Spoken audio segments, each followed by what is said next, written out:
ஏய் என்ன பண்ண போற? பாத்திரம் தானே கழுவ போறேன். அதுக்கு அதுக்கு எதுக்குள்ள இவ்வளவு கத்துற? இந்த மாவு இதுக்குள்ள வேஸ்ட் பண்ற? அப்புறம் இத வச்சு என்னெல்லாம் பண்ண போற? இரு நான் இதை எப்படி செய்யறதுன்றத நான் சொல்றேன். சரி இங்க வா. இங்க பாரு, இந்த மாவை இப்படி வேஸ்ட் பண்ணாத. எல்லாருமே இது பண்ண உடனே கீழே தான் போடுவோம். இத அப்புறம் நம்ம கீழே போடாம என்னெல்லாம் பண்றது? ஒண்ணும் இல்ல, ஒரு கை மாவு. வீட்டுல வேலை பாக்குற பிள்ளைங்க எப்பவுமே முடிஞ்ச உடனேயே நம்ம ரொம்ப டயர்டா இருப்போம். அதுக்கு என்ன பண்ணா, ஃபர்ஸ்ட் எடுத்தோடனே முகத்தை நீங்க வந்துட்டு நல்ல ஒரு நார்மல் வாட்டர்ல வச்சு நல்லா வாஷ் பண்ணிடுங்க. வாஷ் பண்ணிட்டு இதை சும்மா நம்ம வந்து ஸ்க்ரப்பர் மாதிரியும் நல்லா யூஸ் பண்ணலாம். இதை நான் செஞ்சு காமிக்கிறேன் பாரு. சும்மா மூஞ்சிக்கு ஒண்ணும் ஆகாதால? ஒண்ணுமே ஆகாது. லைட் ஸ்க்ரப்பர் தான். நீங்க ஒண்ணும் பண்ண வேண்டாம். இதை நல்லா பண்ணிட்டு 2 கையும் இப்படி பண்ணிட்டு நல்லா இப்படி தேய்க்கணும். இப்படி நல்லா கண்ணுகிட்ட எல்லா இடத்தையும் நல்லா தேய்ச்சினா தேவையற்ற முடிகளுமே இதனால உதிர்ந்துரும். நல்லா தேய்ச்சிட்டு நீங்க உடனே தான் கழுவிடலாம். அதாவது 5 நிமிஷம் ஊற வைக்கணும்ன்ற அவசியம் கூட கிடையாது. இது மாதிரி ஒரு 10 நிமிஷம் இது பண்ணிட்டு நல்லா இப்படி முகத்தை கழுவிட்டேன்னா முகம் பளபளன்னு ஆயிடும்.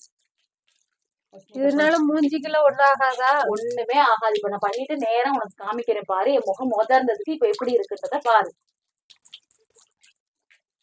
இத வந்து ஒவ்வொரு இதையுமே 5 நிமிஷத்துல செஞ்சுட்டு போயிடலாம். முகமும் பளபளன்னு ஆகும். தேவையற்ற முடிகளும் இதாயிரும். பளிச்சுன்னு இருக்கும் முகம்.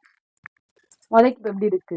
பரவாயில்லையில. இத்தனை நாள் இது தெரியாம நான் மாவை கொட்டிக்கிட்டுல கிடந்தேன். இந்த மாதிரி பண்ணி பாருங்க, நல்லா இருக்கும். முகம் பாத்தீங்களா? கொஞ்சம் உடனே வந்து நம்மளுக்கு வந்து உடனே வந்துட்டு ப்ளீச் கொடுத்த மாதிரி இருக்கும்.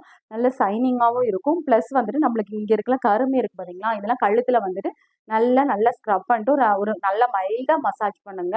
ஒரு 3 நிமிஷம் பண்ணீங்கனாலே போதுமானதா இருக்கும். உடனே நம்ம கூட வாஷ் பண்ணிடலாம். இந்த மாதிரி பண்ணிட்டு வரும்போதுமே இது வந்து நல்லா அந்த கருமையெல்லாம் நீக்கி விட்டுரும். அதுக்கப்புறம் கை மொட்டி இந்த மாதிரி இடத்துல எல்லாம் வந்து காலுக்கு சைட்ல எல்லாம் இருக்கையில அந்த பிளாக்லாம் வந்து நல்லா ஸ்க்ரப் பண்ணி விடுங்க.